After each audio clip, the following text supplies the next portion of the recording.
irmãos cristãos que estavam dispersos pela Ásia Menor. Tiago ainda estava em Jerusalém, mas por consequência das perseguições que vinham sobre os cristãos da época, alguns começaram a se dispersar, começaram a sair de Jerusalém e se dispersar pela Ásia Menor.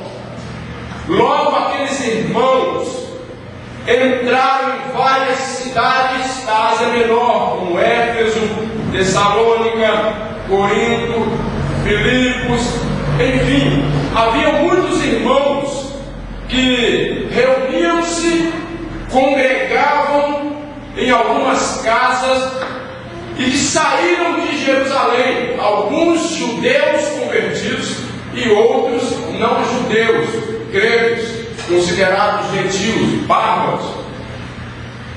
Aqueles irmãos, quando se reuniam, havia muitas coisas que ainda estavam por se resolver na vida deles. Por quê? Primeiro, porque eram novos convertidos. E segundo, porque eram considerados como espetáculo para o mundo.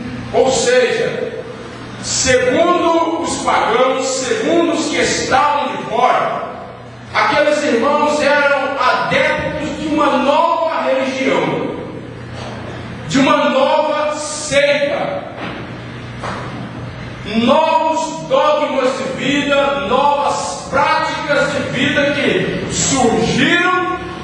Logo, os que estavam de fora observavam aqueles irmãos, mas algumas coisas ainda ficavam por resolver, como práticas antigas, características antigas em relação à cultura, em relação a costumes, e que, considerando o contexto de vida cristão, não era bom que aqueles irmãos continuassem praticando. Mas eles não tinham nada que pudesse orientá-los em suas práticas de vida, em suas novas atribuições como cristãos, seguidores de Cristo. Considerando isso, era necessário que os apóstolos escrevessem algumas cartas para aqueles irmãos que estavam dispersos, orientando aqueles irmãos em relação a alguma coisa necessária para as suas vidas. Não foi diferente com Tiago. Tiago escreveu esta carta para algumas comunidades evangélicas, e esta carta, ela passava de igreja para igreja, passava de local para local, era lida em igreja após igreja, em comunidade após comunidade, orientando aqueles irmãos. No versículo de número 27, Tiago trata da religião. Por que Tiago trata da religião? Porque Tiago sabia que muitos irmãos que estavam dispersos pela Ásia eram pessoas que outrora adoravam outros deuses, eram adeptos de outras religiões, adeptos de outras seitas, consequentemente, seitas com costumes, com práticas, com ideias diferentes daquelas que eram pregadas pelos apóstolos. Aí o que Tiago então escreve orientando os irmãos?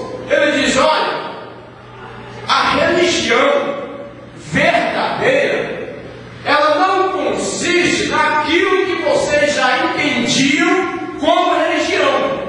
Não, mas a religião verdadeira consiste em visitar os órfãos e as viúvas e principalmente manter-se incontaminado do mundo. Ele orienta os irmãos nesta desta forma. Mas Tiago também sabia que havia no meio dos irmãos, no meio da igreja, alguns que não faziam jus à patente de seguidores de Cristo Jesus. Tiago sabia que alguns não eram cumpridores verdadeiros da palavra. Ele diz para os irmãos: olha, alguns no meio de vocês não são praticantes da palavra, são nada mais do que ouvintes. Aí ele diz: mas não sejam apenas ouvintes, mas sejam executores da palavra. Pratiquem a palavra, não apenas ouçam a palavra. Isso havia nos tempos de Tiago. Hoje nós conhecemos tais tipos de cristãos como cristãos nominais. E é sobre isso que eu quero tratar com os irmãos nessa manhã. Cristãos nominais. O cristão nominal, o que isso significa? O que significa um cristão nominal? Considere a expressão nominal. Nominal, o que isso significa? O cristão nominal, o que significa?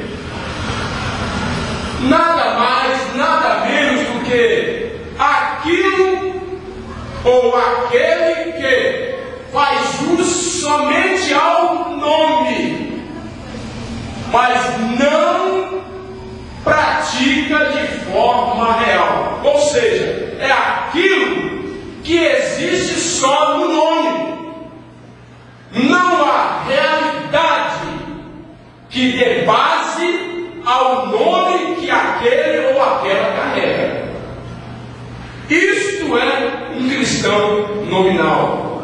É aquele que existe só no nome, mas na verdade ele não pratica. Não existe realidade de vida que dê estrutura ao nome que ele carrega.